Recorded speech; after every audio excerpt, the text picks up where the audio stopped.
Glória! Deus é bom, amém?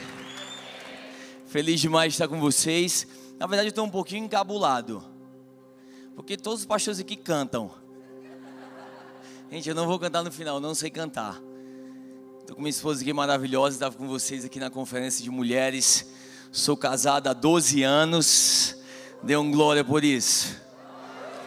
Tenho uma filha de 17. Não faça as contas que não vai bater. Mas sou pastor pela graça de Deus. Já tem gente que já tapou o ouvido para mim, não vai entender, vai mais nem ouvir que eu vou pregar. Deus é bom, meu amigo. Deus faz assim, é verdade ou não é? Bom demais, prazer estar aqui, pastor Rodrigo, pastora Tati. Prazer realmente vocês terem realmente nos confiado nessa plataforma. Pastor Daniel, meu irmão Daniel Coelho. Meu irmão não de sangue, mas meu irmão de aliança. E feliz demais de estar aqui. E se eu falar, gente, alguma besteira, vocês me corrijam, porque eu sou nordestino, eu sou cearense. Uma vez eu estava pregando lá no Rio de Janeiro e eu estava falando sobre a história de Davi. Estava lá no Filipe. Aí comecei a falar sobre Davi. E Davi pegou uma baladeira. Eu senti que o povo ficou meio assim, como assim uma baladeira? Porque no Rio de Janeiro, baladeira é a mulher de balada. Só que no Nordeste, irmão, baladeira é estilingue. Então se eu falar alguma besteira, vocês me corrijam aí, em nome de Jesus, amém? Sou pastor lá na CCVD de Natal, trago um abraço do meu pastor Costa Neto. E sou cearense, fui enviado para Natal há 7 anos. Nós inauguramos, fundamos, criamos, nasceu na verdade 2 campos lá em Natal. E é um prazer estar aqui com você essa noite, amém? Vamos orar? Sim ou não, gente? Estão comigo? Eu sou pentecostal, tá? Mas eu vou só preparar o caminho para o meu amigo Daniel depois vir e matar o resto. Pai, no nome de Jesus, Pai, muito obrigado pela tua graça, pelo teu amor, pela tua misericórdia nas nossas vidas. Espírito Santo de Deus, sopra, Pai, sopra sobre nós, como nós acabamos de cantar, como nós acabamos de louvar, como nós acabamos de adorar. E à medida que a tua palavra foi explanada aqui nessa noite, que o teu Espírito Santo faça algo em nós, para depois fazer algo através de nós, em nome de Jesus, amém. O tema que me foi proposto hoje foi clareza. E clareza, na verdade, é um dos maiores dons que nós podemos receber. Na verdade, depois de nós sermos salvos, depois desse dom da salvação, eu vejo que a clareza é um dom que é precioso. Porque a clareza é quando nós conseguimos enxergar, quando nós conseguimos ver, mesmo quando nós estamos com os nossos olhos fechados. E quando a tua visão se torna clara, as tuas decisões se tornam mais fáceis. Você não entendeu, não? Quando a tua visão se torna clara, as tuas decisões se tornam mais fáceis. Se você não sabe para você aonde você está indo, você também, irmão, não sabe quem não deveria ir com você. É por isso que quando a tua visão é clara demais, as tuas decisões elas se tornam mais fáceis. E hoje, o terreno da nossa reflexão, que eu quero refletir com você, eu quero falar um pouco sobre visão, essa visão clara. Está lá num texto de Neemias. E Neemias ele exemplifica muito bem esse homem de ter uma visão, e uma visão exatamente clara. Havia um problema ali em Jerusalém. Jerusalém estava um caos, muros completamente caídos. E Neemias falou: conta comigo, Senhor. O Senhor sabe o que, o Senhor sabe o como, mas está faltando quem. Então eu me coloco à disposição para ser esse quem. Se você prestar atenção, ele estava em outra cidade. Ele era ali copeiro do rei Artaxerxes. Ele estava distante da cidade de Jerusalém, mas ao receber as notícias das muralhas caídas, dos muros caídos, ele se compadece, ele se importa, ele pede a Deus um direcionamento. A visão começa a amadurecer dentro dele, a clarear dentro dele, e Neemias recebe a oportunidade. Neemias capítulo 2, verso 11, ele vai dizendo assim: eu cheguei a Jerusalém, e depois de 3 dias eu permaneci ali. Neemias ele chega à cidade de Jerusalém, e eu quero falar sobre características de pessoas que têm uma visão que é clara. Primeira característica de alguém que diz assim: sim, eu tenho uma visão que é clara. Nós escutamos a Deus. Diga assim: escutar a Deus. Vamos lá, gente, escutar a Deus. Eu tenho uma visão clara quando eu escuto a Deus. Nós nos tornamos respostas para uma sociedade, irmão, quando nós escutamos a Deus, quando nós aprendemos a desenvolver essa arte de ouvir a Deus, a gente se esmerar nessa habilidade maravilhosa que é de discernir a voz de Deus. A Bíblia vai dizendo no verso 12, ele vai dizendo assim: eu não havia, olha isso, contado a ninguém o que meu Deus havia posto em meu coração. Neemias aí só estava ali sendo resposta, por quê? Porque Deus falou com ele, ele tinha uma convicção no coração dele, ele estava debaixo de uma palavra, o próprio Deus havia falado com Neemias. Agora, como é que Deus fala com Neemias? E aqui é interessante, porque se você ler o capítulo 1 e o capítulo 2, que eu não tenho tempo de ler aqui, você não vai ver Deus falando com Neemias em sonho, você não vai ver, irmão, um anjo visitando Neemias, você não vai ver um profeta dizendo assim: assim te diz o Senhor, Neemias. A Bíblia não diz que fala com ele em sonho, como foi com Maria, com o anjo, como foi com Nabucodonosor, que Deus escreve na parede, como foi com Davi através de um profeta. Como é que Deus fala com Neemias? A Bíblia fala que ele sabia que Deus tinha o quê? Quem lembra do que eu acabei de ler? Posto em seu coração. Falou no seu coração. Deus havia soprado uma palavra no coração dele. E eu aprendo uma coisa: quando Deus quer falar, entenda algo, nem sempre Deus fala de uma maneira espetacular. Deus fala no simples. Nem sempre Deus fala de uma forma extraordinária, mas muitas vezes Deus tem um hábito da discrição. O Deus da Bíblia é o Deus que é discreto. Sabe aquele cara que chega chegando no aniversário?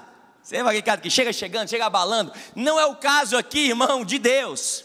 E é por isso que nós precisamos ficar atentos quando Deus fala, porque senão a gente perde de vista que Deus está falando, porque o nosso Deus é um Deus que é discreto. Se você prestar atenção, Moisés, irmão, apacentando as ovelhas do seu sogro, querendo ali ganhar uns pontinhos com o sogro. Falar em sogro, minha filha tem 4 vezes que ela começou a namorar. Em nome de Jesus, orem por mim.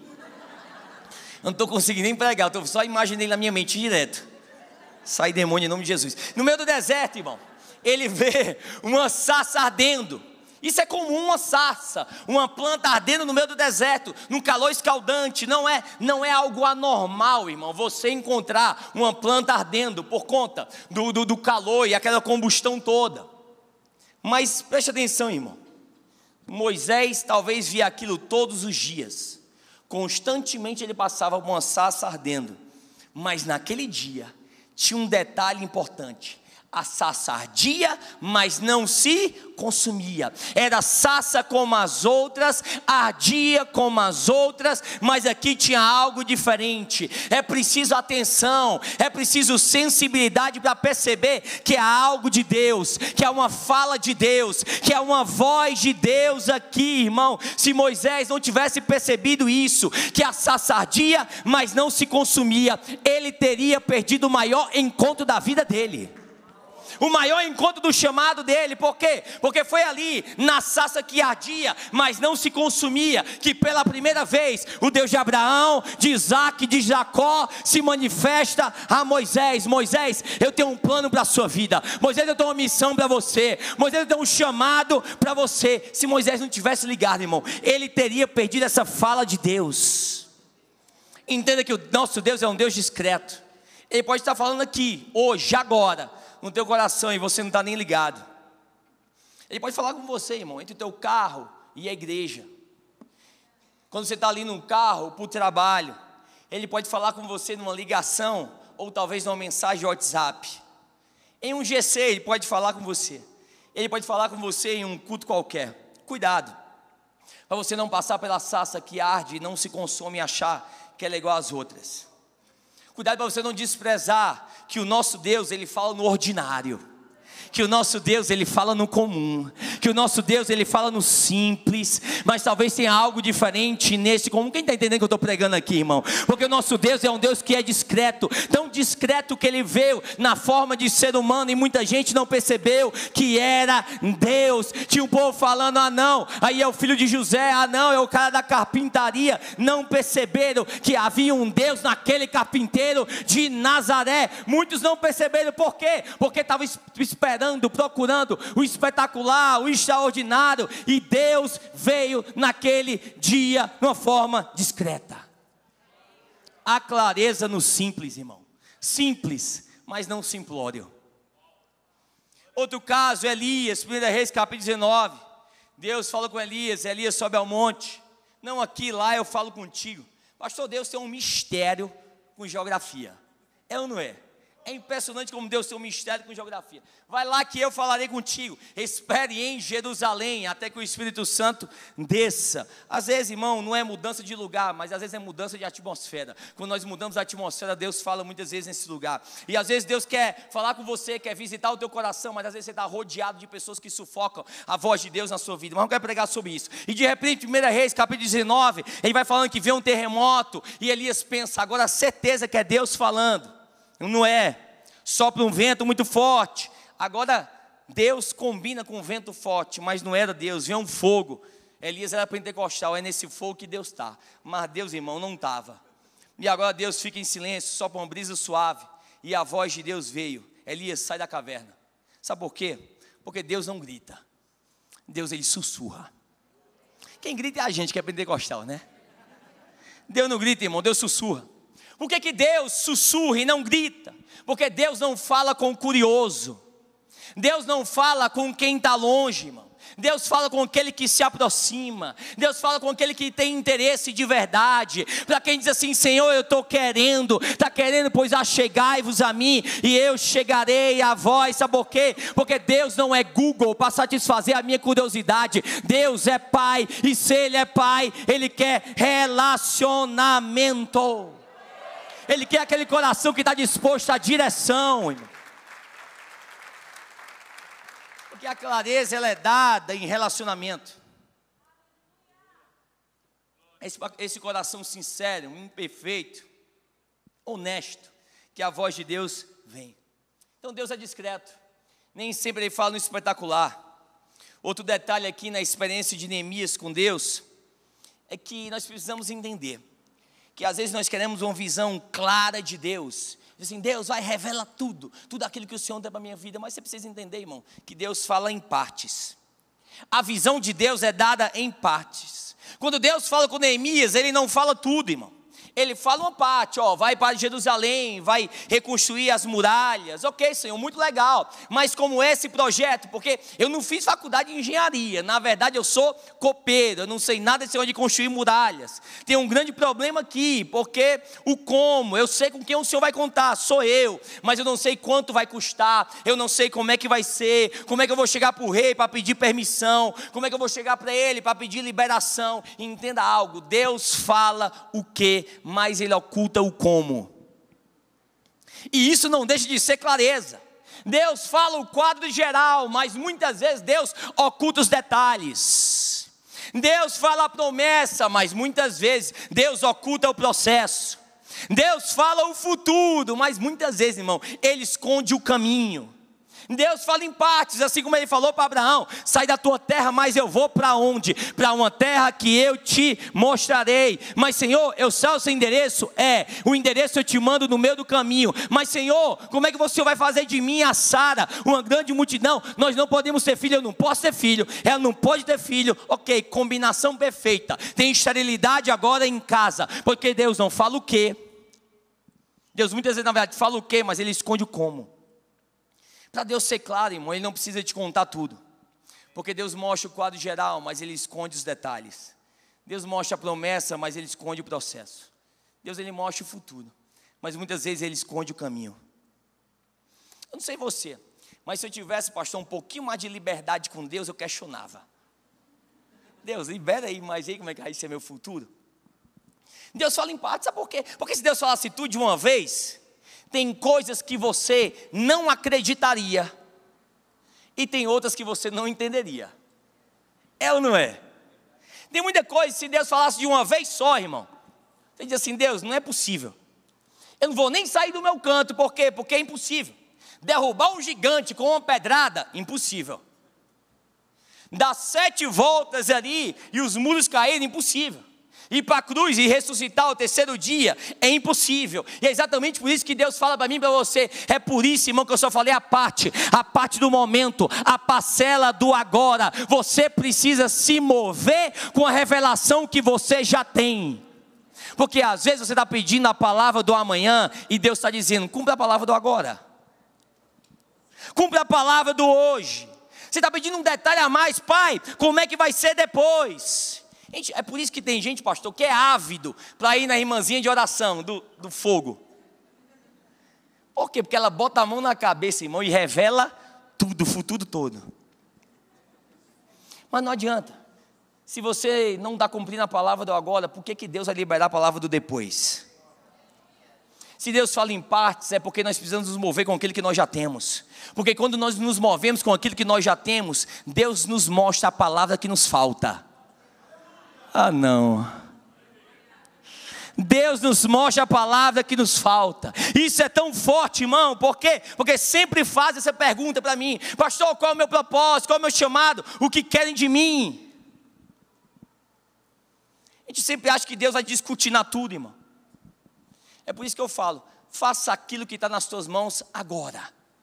O que é que tem nas tuas mãos agora? O que é que tem hoje para você? Porque quando você é fiel com a palavra do agora, Deus sempre vai descortinar a palavra do teu depois. Eu já quero declarar e profetizar sobre a sua vida, irmão. Você vai ser fiel com a palavra do hoje. Você vai ser fiel com a palavra do agora. A palavra que Deus liberar para você vai ser o suficiente para você mover os teus pés de lugar com fidelidade e obediência. Deus fala em parte, sabe por quê? Porque Deus tem essa mania de falar no meio do caminho. É ou não é? Deus começa a falar com a gente, irmão, e a gente se empolga. Opa, Deus tem algo. Cadê? Mas e o restante? Aí é no caminho. Sabe por quê? Porque o caminho nos amadurece. O caminho, ele prepara a nossa audição. O caminho, ele clareia a nossa visão. O caminho faz isso comigo e com você, irmão. Deus fala em partes. E é uma experiência que incrível que eu vejo de Neemias capítulo 2, verso 4. Coloquei. E o rei me disse: que pedes agora? Então orei ao Deus dos céus. 4 meses Neemias passou de jejum e de oração. E às vezes a gente passa num propósito 21 dias, jejum e oração, a gente acha que é demais. 4 meses aqui Neemias passou. E aí Neemias orou, buscou a direção de Deus por 4 meses. E aí o rei chega para ele e fala assim: Neemias, o que é que você gostaria de pedir? O que é que você quer agora? E quando Neemias tem a porta aberta, a oportunidade dada, a Bíblia fala: então eu orei ao Deus dos céus. Por que ele ora de novo, irmão? Se ele orou para aquilo acontecer, Neemias estava orando, sabe por quê? Porque ele queria ter a certeza que ele estava se movendo com a palavra do agora e não com a palavra do ontem. Se Abraão tivesse só ficado com a palavra do ontem, ele tinha matado uma geração toda. Porque a palavra, irmão, do ontem não sustenta o amanhã. A palavra de ontem não sustenta o agora. Você precisa da palavra do hoje para a sua vida, para você ter cada vez mais clareza. É por isso que muitas vezes o Espírito Santo nos pergunta: você já me consultou hoje? Qual o plano que eu tenho para você? Qual o propósito que eu tenho para você? Sabe por que o pastor Rodrigo e a pastora Tati fizeram essa conferência, irmão? Porque eles estão com a palavra do hoje, do agora. Talvez eles estão vendo, talvez tudo aquilo que nós fizemos até agora foi interessante, foi essencial. Mas hoje nós temos uma nova direção, um novo direcionamento. Sabe quando é que eu recebo visão? Quando eu entendo a minha realidade. Olha aqui no versículo 13, capítulo 2. De noite saí pela porta do vale na direção da fonte do dragão e da porta do esterco, examinando o muro de Jerusalém que havia sido derrubado e suas portas que haviam sido destruídas pelo fogo. Fui até a porta da fonte do tanque do rei, mas ali não havia espaço para o meu animal passar, Por isso subi o vale de noite, examinando o muro. Finalmente voltei e tornei a entrar pela porta do vale. Os oficiais não sabiam aonde eu tinha ido ou o que eu estava fazendo, pois até então eu não tinha dito nada aos judeus, aos sacerdotes, aos nobres, aos oficiais e aos outros que iriam realizar a obra. Então lhes disse: vocês estão vendo a situação terrível em que estamos. Jerusalém está em ruínas e as suas portas foram destruídas pelo fogo. Venham, vamos reconstruir o muro de Jerusalém para que não fiquemos mais nessa situação humilhante. Neemias, ele passa a noite todinha investigando o estado de Jerusalém, examinando, investigando ali os fatos. Tem gente que não investiga, sabe por quê? Porque ele não quer saber a dimensão do problema. Se investigar demais, pode ser que desanime. Mas Neemias sabe que a investigação é imprescindível, porque a investigação, ela nos dá a informação que nós precisamos. Gente, isso aqui é muito sério, porque a investigação não é para roubar a nossa fé. A investigação é para nos dar a informação daquilo que nós precisamos. Quando você sabe que tem muros caídos na tua casa, muros caídos no teu relacionamento, talvez até dentro da igreja, na tua família, não adianta você querer cultivar a ilusão, não adianta você querer viver em um mundo paralelo. Você precisa ir de encontro com essa realidade, porque toda transformação pede por uma boa dose de realidade. Você precisa se deparar com a realidade. E muitas vezes o nosso auto-engano é uma anestesia que está tudo muito bem. Por quê? Porque a gente não quer lidar com a dimensão do problema. A gente não quer olhar no espelho e encarar a realidade, o problemão que está na minha cabeça, na minha mente, na minha alma, que está lá dentro da minha casa, que está dentro da minha família. E às vezes é melhor fingir. Fingir que não existe, que não está acontecendo. Mas Neemias não, irmão. Neemias não fez de conta que não existia a situação complicada, não. Ele encara de frente. E quando ele encara de frente, ele não manda os outros trabalharem. Ele se prontifica para trabalhar. Verso 17. Então lhes disse: vocês estão vendo a situação terrível que estamos. Jerusalém está em ruínas e suas portas foram destruídas pelo fogo. Venham, vamos reconstruir o muro de Jerusalém, para que não fiquemos mais nessa situação humilhante. O que é que ele fala? Venha, vamos, diga vamos. Ele não falou vão vocês, ele falou eu vou também. Eu também estou nessa, sabe por quê? Porque para pagar o preço ele investiga, ele calcula o preço, e em seguida ele fala assim: eu estou disposto a pagar o preço. Se você quer ter, irmão, uma visão clara de Deus e quer ser resposta para essa visão, saiba que existe um preço a ser pago. E tudo aquilo de valor e significado custa caro, irmão. Você precisa entender que reconstruir muro não está de promoção. O mesmo eu digo para mim e para você, irmão. Grandeza não está de promoção. Caráter não está de promoção. Família não está de promoção. Não estou de promoção, sabe por quê? Porque reino de Deus também não está de promoção. Tudo de significativo que você vai construir na sua vida tem um alto preço. E só é alto porque saiba, porque compensa. Só é alto porque compensa. Você já viu, pastor, promoção na Louis Vuitton? Eu nunca vi, eu nunca entrei, mas não tem. Não tem, irmão. Você já viu promoção na Gucci? Não tem. Glória a Deus pela C&A e Renner que nos sustenta, aleluia. Quem dá um glória a Deus pela C&A, Renner, quem mais? Riachuelo, aleluia. Riachuelo é Natal, glória a Deus. Sabe por quê, irmão? Porque aquilo que é de altíssimo valor não entra em promoção. Quando nós falamos em ser resposta, em ter uma visão clara, há um preço, porque sonhar é gratuito, mas viver o sonho de Deus custa muito caro. Já prestou atenção que a gente quer ser José, que sai do poço e vai para o palácio, mas ninguém quer ser Neemias, que sai do palácio e vai para o escombro? Já prestou atenção? Pastor, a igreja está desanimada, prega sobre José. Hoje é do poço ao palácio, todo mundo doido. É pentec, irmão. Porque todo mundo quer ir, irmão, do poço ao palácio. Mas ninguém quer ir do palácio aos escombros. E essa é a história de Neemias, irmão. Essa é a história dele. Ele abraça o incerto, ele abraça os escombros de Jerusalém, os muros caídos. Mas é exatamente dessa forma. Sabe como é que clareia a nossa visão? Quando nós falamos sim para o serviço. Porque eu aprendi, pastor, que quando Deus nos chama para viver algo grande, esse algo grande vem embrulhado numa embalagem maravilhosa. E nessa embalagem maravilhosa, do lado de fora, tem escrito serviço. Ninguém dá glória a Deus, silêncio da morte. Sabe por quê? Porque se tivesse essa embalagem maravilhosa e do lado de fora tivesse escrito assim, algo grande, a fila era gigante, irmão. Quem que não ia querer esse algo grande? Ia ter filas quilométricas para esse algo grande. Aí Deus tem essa mania de pegar algo grande e colocar dentro de uma embalagem, e nessa etiqueta está chamado serviço, aí a fila diminui. Foi assim com Davi, derrubar Golias, o gigante. Por quê? Porque derrubar Golias veio embalado numa etiqueta grande, escrito o quê? Levar lanche para os irmãos. Ele levou lanche, acabou matando um gigante. Ele foi para servir, acabou vivendo algo grande. Ele foi para fazer algo simples, algo comum, que ninguém queria, que ninguém se disponibilizava. Mas ele falou, eis-me aqui. Não eis-me aqui por algo grande, eis-me aqui para o serviço. E quando ele abraça a missão, Deus faz ele viver algo grande, irmão. Neemias foi sem saber o que ia contar. É isso que você precisa entender. Se você quer algo confortável, não inventa de andar com Jesus. Jesus é Jesus em hebraico, aleluia. Não inventa, irmão. Não inventa, porque tem um preço. Agora, a gente pensa que custa muito, mas vale muito mais do que a gente imagina. Porque nada se compara, pastor, a gente olhar para trás e ver assim. Eu tive uma visão clara de Deus e eu fui resposta de Deus.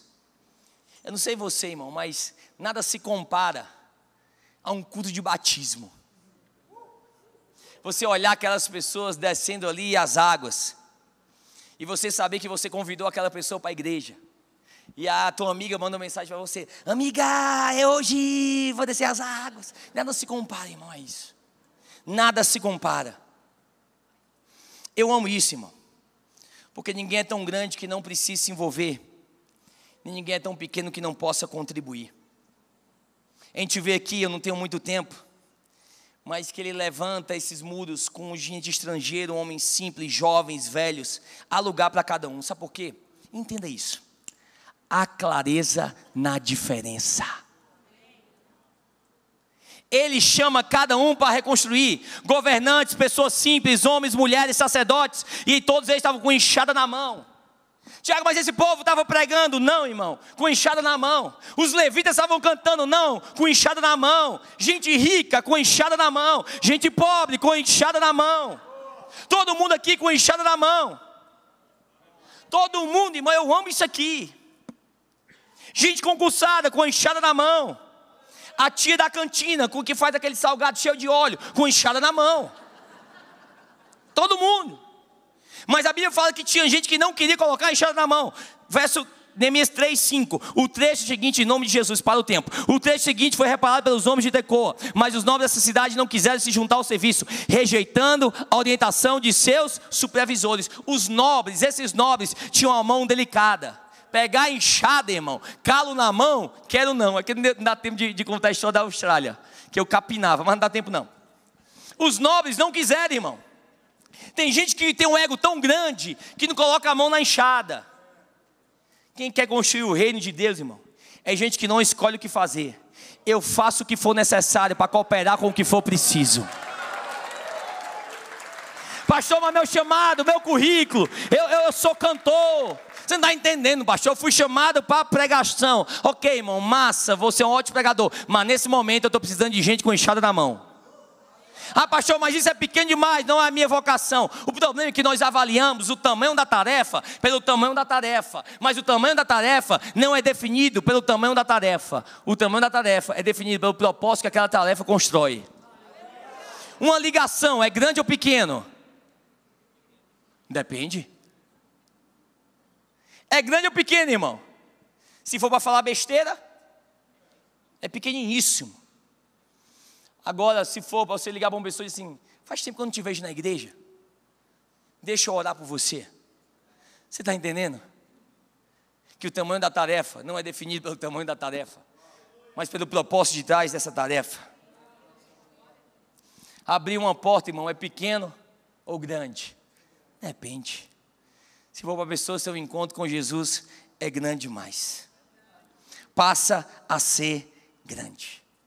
Neemias, ele começa a enfrentar um monte de desafio, um monte de crítica. Depois você lê Neemias 4. Neemias com a crítica, sabe como é que ele responde, irmão? Ele ora. Ele não posta, ele ora. Ele não postou. Ele ora. Porque tem um princípio aqui. Não responda aos seus críticos, ore às suas críticas. Nós gastamos tempo demais respondendo aos nossos críticos, irmão, em vez de a gente gastar tempo orando às nossas críticas. Nós passamos tempo demais batendo boca com quem não entende a nossa visão, com quem não compreende a nossa visão. Quem não compreende a minha visão não vai entender os meus caminhos. Quem não compreende a minha visão não vai saber as minhas escolhas, as minhas prioridades, aquilo que eu estou decidindo hoje. Por que bater boca, irmão? Aí no verso 4 ele vai dizendo que ele ora e nesse meio tempo ele vai reconstruindo os muros. Mas Neemias, você foi criticado. Eu sei que eu fui, mas eu estou com enxada na mão. Mas o que é que você fez, Neemias? Eu orei. Tu orou, Neemias, e o que foi que aconteceu? Aconteceu que todo o sentimento tóxico que estava no meu coração, eu despejei aos pés da cruz, em vez de despejar no grupo do WhatsApp. É por isso que eu orei todas aquelas críticas, porque tudo que estava negativo dentro de mim, eu falei para Jesus, eu lancei ali aos pés da cruz, e eu fiz com que o Espírito Santo fizesse uma obra dentro de mim, e tudo aquilo que estava na forma de mágoa, de raiva, de sentimento não resolvido, Deus veio com a sua presença, lavou o meu coração, e me deu a paz que excede todo entendimento. Eu orei, e depois de orar, agora eu volto a trabalhar, eu volto a fazer aquilo que eu estava fazendo, porque a melhor resposta aos meus críticos não são os meus argumentos, são os meus frutos.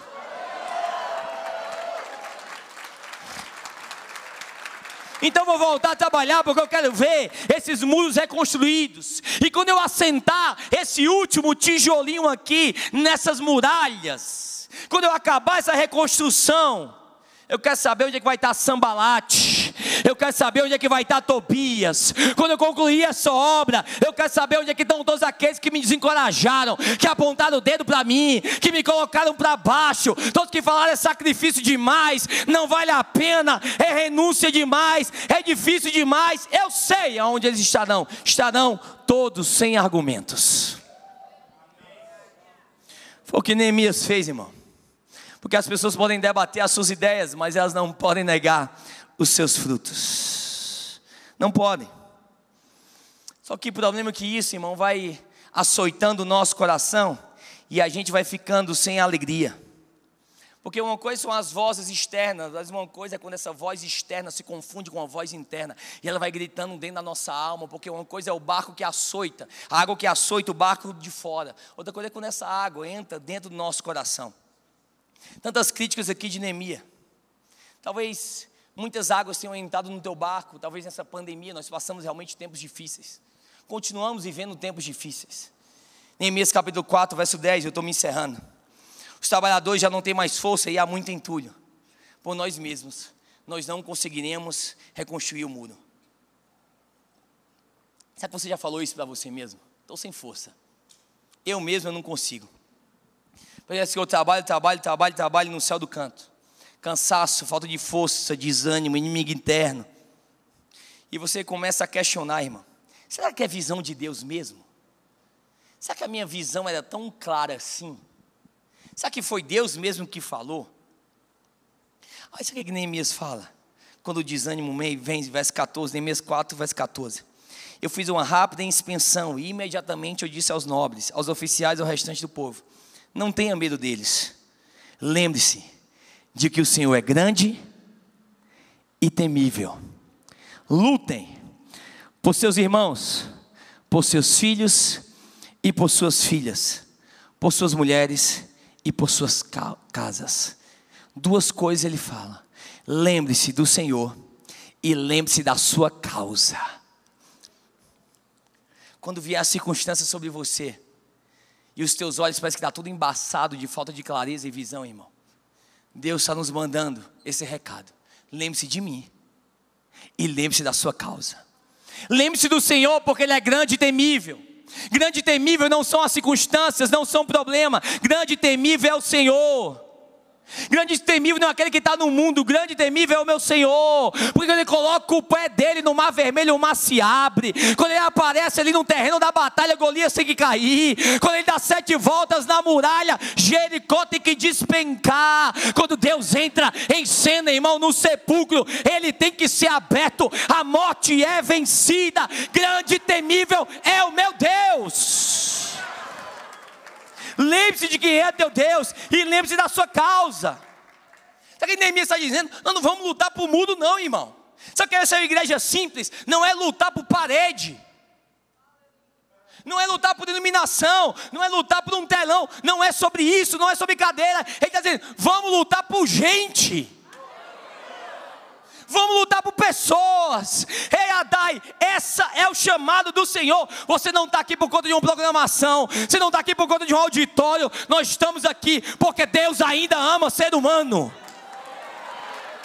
Deus ainda ama a gente. Deus ainda restaura, Deus ainda cura, Deus ainda transforma. A nossa causa são pessoas. Lembre-se, irmão, do que te motivou, do que colocou você nessa batalha, que te dá esperança. Lembre-se daquela oração que você fez lá no começo, talvez quando você entrou aqui. Deus, eu oro para que o Senhor alcance meu marido, eu oro para que o Senhor alcance meu pai, o meu filho. Lembre-se da oração que você fez. Pai, eu vou viver um casamento segundo a vontade de Deus. Lembre-se quando você falou, essa empresa é tua, Pai. Esse negócio é só uma plataforma para o Senhor ser exaltado e abençoar pessoas. Lembre-se da visão que Deus colocou no seu coração, dessa paixão que Ele brotou dentro de você. Lembre-se quando você começou a liderar a GC. Lembre-se quando você orava lá no começo, quando você ligava, como você chamava, quando você insistia. Lembre-se da sua causa, do seu propósito. Lembre do que colocou você aí, irmão. Lembre do Senhor e do seu propósito. Só que Neemias, ele fez mais, e com isso eu me encerro, irmão. Já estou no 3º encerramento, mas eu encerro agora mesmo. Na verdade, todo pastor tem 7 encerramentos. Eu não estou brincando, gente. Eu estou acabando mesmo. Se a banda quiser vir, pode vir. Estou só preparando um caminho aqui para o meu amigo. Vai vir um som em glória aqui. 4:17. Aqueles que transportavam material faziam um trabalho com a mão e com a outra seguravam uma arma. Sabe como é que eles enfrentaram aquele momento de desafio? Cadê o meu?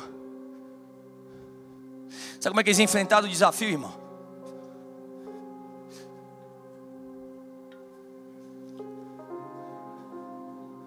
Com a mão eles seguravam uma pá, faziam o trabalho. Tchá, tchá. Você está vendo a minha forma de pegar? Eu tenho uma experiência de trabalhar muitos anos com isso aqui. E na outra mão eles seguravam o quê? Uma espada. Com a mão eles construíam, com a mão eles faziam aquilo que podiam. Com a mão eles continuavam colocando cimento, com a mão eles continuavam assentando os tijolos, subindo o muro, e a outra mão segurando uma espada. Ele começava o quê? A lutar contra os inimigos. Olha para mim, irmão, quando os desafios aparecerem no ministério, na tua casa, na tua vida, na tua família, no teu negócio, sob a visão de Deus clara que Deus te deu, enxada, pá, é símbolo de construção. A espada, Efésios capítulo 6, que é a espada do Espírito, que é a palavra. Porque a nossa luta não é contra a carne, nem contra sangue, mas contra a principado e potestade. E Paulo fala, nossas armas não são de ordem natural, são armas poderosas em Deus. Sabe o que Deus está dizendo, irmão?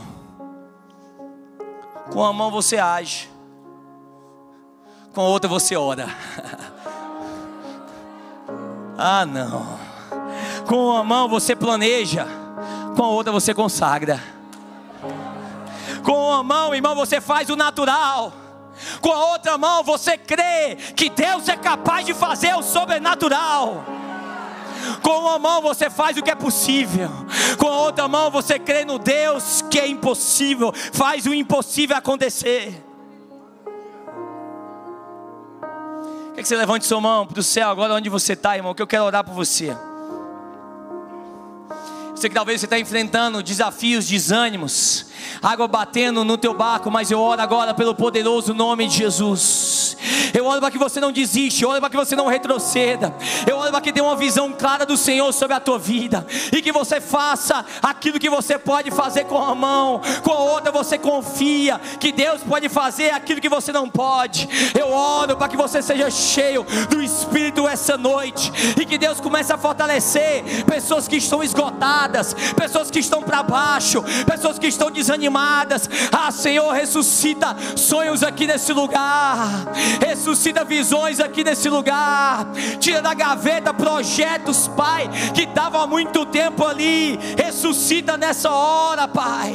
Talvez o tempo da oposição apagou o fogo, mas eu oro paixão de novo pelo Senhor, paixão de novo pela tua igreja, paixão de novo por aquilo que importa, a tua presença. De nada somos se não for a tua presença, Pai. Se faz tempo que alguém não sente a tua presença, que ele possa sentir um sopro do teu Espírito agora. Sopro, Pai, da tua paixão de novo, dentro do coração, dentro de cada alma, Pai. Sim, Pai, que a gente possa ser assim como Neemias, investigou, mas não fugiu, investigou, mas foi para cima, investigou, mas fez. Que com a mão nós fazemos aquilo que é possível, com a outra mão nós cremos no nosso Deus que faz o impossível. Com a mão nós fazemos o que é natural, com a outra nós cremos no nosso Deus que é sobrenatural. Você pode levantar suas duas mãos para os céus agora onde você está. Enquanto o louvor toca, eu quero que você comece a fazer a tua oração. Comece a fazer a tua oração, comece a dizer: Pai, ressuscita, ressuscita, ressuscita esses sonhos dentro de mim. Pai, me dá uma visão clara, uma visão que vem do Senhor, uma visão que vem do alto, uma visão que vem do céu, uma visão que vem do trono, Pai. E se a crítica vier, se a oposição vier, eu vou continuar fazendo, eu vou continuar reconstruindo os muros, eu vou continuar reconstruindo essas muralhas para a glória do Senhor Jesus Cristo.